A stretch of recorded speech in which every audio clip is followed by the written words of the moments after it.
ഭൂമിക്ക് പുറത്തേക്കുള്ള മനുഷ്യന്റെ പരിവേഷണത്തിൽ നിർണായകമായ ഒരേട് കൂട്ടിച്ചേർത്തുകൊണ്ടാണ് സുനിത വില്യംസും ബുച്ച് ഫിൽമോറും ഇന്ന് ഫ്ലോറിഡയിലെ കടലിൽ വന്നിറങ്ങിയത്. 9 മാസത്തോളം നീണ്ട കാത്തിരിപ്പിന് ശേഷമാണ് ഇരുവരും ഭൂമിയിൽ കാലെടുത്തു വച്ചത്.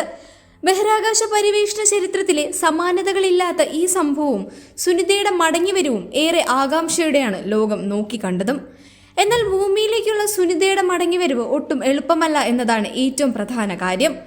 അന്താരാഷ്ട്ര ബഹിരാകാശ നിലയത്തിൽ നിന്നുള്ള മടക്കയാത്രയേക്കാൾ വെല്ലുവിളി നിറഞ്ഞ ഒരു ഘട്ടത്തിലൂടെയാണ് സുനിത വില്യംസും സഹയാത്രികൻ ബുച്ച് ഫിൽമോറും ഇനി കടന്നു പോവേണ്ടത്. അതിന്റെ ആദ്യ സൂചനകൾ ഇരുവരിലും പ്രകടമായി കഴിഞ്ഞുവെന്നാണ് റിപ്പോർട്ടുകൾ വ്യക്തമാക്കുന്നത്. ഇരുവരെയും കാത്തിരിക്കുന്ന ആരോഗ്യ പ്രശ്നങ്ങളിൽ പലതിനും തുടക്കമായി കഴിഞ്ഞു. ഒരുപക്ഷെ ജീവിതകാലം മുഴുവൻ പേരിടേണ്ടി വരുന്ന ബുദ്ധിമുട്ടുകൾ മുതൽ ഹ്രസ്വകാലത്തേക്ക് വരെ അനുഭവിക്കേണ്ട ആരോഗ്യ പ്രശ്നങ്ങൾ വരെയുണ്ട് ഇക്കൂട്ടത്തിൽ. ചെറുതും വലുതുമായ ഇത്തരം പ്രശ്നങ്ങളുടെ നീണ്ട നിരയിലേക്കാണ് ഇരുവരും വന്നിറങ്ങിയത്. ഏറ്റവും ആശങ്കാജനകമായ പ്രത്യാഘാതങ്ങളിലൊന്ന് അസ്ഥികളുടെയും പേശികളുടെയും ആരോഗ്യം മോശമാകുന്നുവെന്നതാണ്. ISSലെ മൈക്രോഗ്രാവിറ്റിയിൽ ബഹിരാകാശ യാത്രികരുടെ ശരീരത്തിൽ കാര്യമായ മാറ്റങ്ങൾ സംഭവിക്കുന്നു. ഭൂമിയിൽ ഗുരുത്വാകർഷണം പേശികളെയും അസ്ഥികളെയും നിരന്തരം ബന്ധിപ്പിക്കുകയും സ്വാഭാവിക പ്രതിരോധം നൽകുകയും ചെയ്യുന്നു.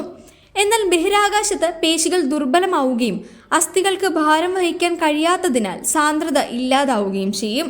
താഴ്ത്തിയ നട്ടെല്ല്, ഇടുപ്പ്, തുടയെല്ല് എന്നിവയിൽ ഭൂമിയിൽ തിരിച്ചെത്തുമ്പോൾ ഒടിവുണ്ടാകാനുള്ള സാധ്യത വളരെ അധികമാണ്. കൂടാതെ അവരുടെ ഉയരത്തിലും വ്യതിയാനം വരാറുണ്ടെങ്കിലും അത് ഭൂമിയിൽ എത്തിയാലുടൻ സാധാരണ നിലയിലാവും. എങ്കിലും നടുവേദന അവരെ വല്ലാതെ അലട്ടും. ബഹിരാകാശ യാത്രികർ അവിടെ നടക്കുന്നതിനു പകരം പൊങ്ങിക്കിടക്കുന്നതിനാൽ അവരുടെ പാദങ്ങളിൽ ഘർഷണമോ സമ്മർദ്ദമോ കുറവായിരിക്കും.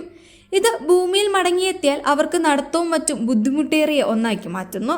എന്നാൽ കൃത്യമായ പരിശീലനവും ചികിത്സയും നൽകി ഇത് പതിയെ മാറ്റിയെടുക്കാൻ കഴിയും. കൂടാതെ ഭൂമിയിൽ രക്തം, ജലം, ലിംഫ് തുടങ്ങിയ ശരീരദ്രാവകങ്ങളെ താഴേക്ക് വലിച്ചെടുക്കുകയും അവയെ തുല്യമായി വിതരണം ചെയ്യുകയും ചെയ്യുന്നു. ഇതിന് ഗുരുത്വാകർഷണമാണ് മുഖ്യ കാരണം. എന്നാൽ മൈക്രോഗ്രാവിറ്റിയിൽ ഗുരുത്വാകർഷണ വലിവില്ല. ഇത് ദ്രാവകങ്ങൾ തലയിലേക്ക് നീങ്ങാൻ കാരണമാകുന്നു. കൂടാതെ ഹൃദ്രോഗത്തിനും ഭയക്കേണ്ട ചില മാറ്റങ്ങൾ പ്രകടമാവുക പതിവാണ്. എന്നാൽ ഈ പറഞ്ഞതൊക്കെയും ഹ്രസ്വകാല മാറ്റങ്ങളാണ്. ഭൂമിയിലെത്തിയാലും സമയം പോലെ മാറുന്ന കാര്യങ്ങളാണ്. എന്നാൽ ചില മാറ്റങ്ങൾ ദീർഘകാലത്തേക്ക് സുനിതയും ബുച്ചിനെയും വലയ്ക്കുമെന്നാണ് വിദഗ്ധർ അഭിപ്രായപ്പെടുന്നത്. ഉയർന്ന ഊർജമുള്ള കോസ്മിക് വികിരണങ്ങളിൽ നിന്ന് ബഹിരാകാശം സ്വാഭാവിക സംരക്ഷണം നൽകുന്നില്ല. അതിനാൽ സൂര്യനിൽ നിന്നുള്ള ഉയർന്ന അളവിലുള്ള വികിരണങ്ങൾക്ക് ബഹിരാകാശ യാത്രികർ ഏൽക്കേണ്ടി വരുന്നു. ഇതവർ ബഹിരാകാശത്ത് കഴിയുന്ന സമയത്ത് ഒരു ദിവസം ഒരു തവണ നിങ്ങളുടെ നെഞ്ചിന് എക്സ്റേ എടുക്കുന്നതിന് തുല്യമാണ്. അതായത് കഴിഞ്ഞ 9 മാസമായി ബഹിരാകാശത്ത് കഴിയുന്ന സുനിത വില്യംസും ബുച്ചും ഏതാണ്ട് 270 എക്സ്റേകൾക്ക് വിധേയതിന് തുല്യമായ നിലയിൽ ആയിരിക്കും. ഇത്തരം റേഡിയേഷനുകൾ ഏൽക്കുന്നത് രോഗപ്രതിരോധ ശേഷിയെ ഉൾപ്പെടെ സാരമായി ബാധിക്കും. ഇവ കോശങ്ങളെ നശിപ്പിക്കുകയും റേഡിയേഷൻ രോഗത്തിനും ക്യാൻസറിനുമുള്ള സാധ്യത വർദ്ധിപ്പിക്കുകയും ചെയ്യുന്നു. ഇത് പലപ്പോഴും ബഹിരാകാശ യാത്രികർക്ക് ഗുരുതരമായ ദീർഘകാല ആരോഗ്യ പ്രശ്നങ്ങൾക്ക് വഴിയൊരുക്കുന്നു. ചിലപ്പോഴൊക്കെ ഭൂമിയിൽ തിരിച്ചെത്തിയാലും അസ്ഥികളുടെ സാന്ദ്രത പൂർണ്ണമായി വീണ്ടെടുക്കാൻ വർഷങ്ങളെടുക്കുന്ന സാഹചര്യങ്ങൾ ഉണ്ടാവാറുണ്ട്. മറ്റു ചില അവസരങ്ങളിൽ ഒരിക്കലും അവയിൽ നിന്ന് മുക്തി നേടാൻ കഴിയാതെ വരാറുണ്ട്. ഇതിനൊപ്പം തന്നെ അവരുടെ മാനസികാരോഗ്യത്തിൽ ഉണ്ടാവുന്ന സ്വാധീനവും എടുത്തു പറയേണ്ടതാണ്. ഭൂമിയിലുള്ളതിൽ നിന്ന് വളരെ വേറിട്ടതാണ് അന്താരാഷ്ട്ര ബഹിരാകാശ നിലയത്തിലെ സാഹചര്യങ്ങൾ. ഓരോ 90 മിനിറ്റിലും ഇത് ഭൂമിയെ ചുറ്റുന്നു. അങ്ങനെ ഒരു ദിവസം 16 സൂര്യോദയങ്ങളും 16 അസ്തമയങ്ങളും ബഹിരാകാശ യാത്രികർക്ക് കാണാൻ സാധിക്കും. അങ്ങനെ ഒരു ദിവസം 16 സൂര്യോദയങ്ങളും സൂര്യാസ്തമയങ്ങളും ബഹിരാകാശ യാത്രികർക്ക് കാണാൻ സാധിക്കും. ഇതവരുടെ ആന്തരികമായ പല കാര്യങ്ങളെയും തകിടം മറിക്കും. അവരുടെ ഉറക്കത്തിന്റെ രീതികളെ പോലും സാരമായി ബാധിക്കും. കൂടാതെ മാസങ്ങളോളം ഒരിടത്ത് അടച്ചുപൂട്ടിയിരുന്നതിന്റെ പ്രശ്നങ്ങളും അവരിൽ പ്രകടമാകും. കാലക്രമേണ ഈ അവസ്ഥകൾ വിഷാദം, ഉത്കണ്ഠ, മറ്റ് മാനസിക പ്രശ്നങ്ങൾ എന്നിവയ്ക്ക് കാരണമായേക്കാം.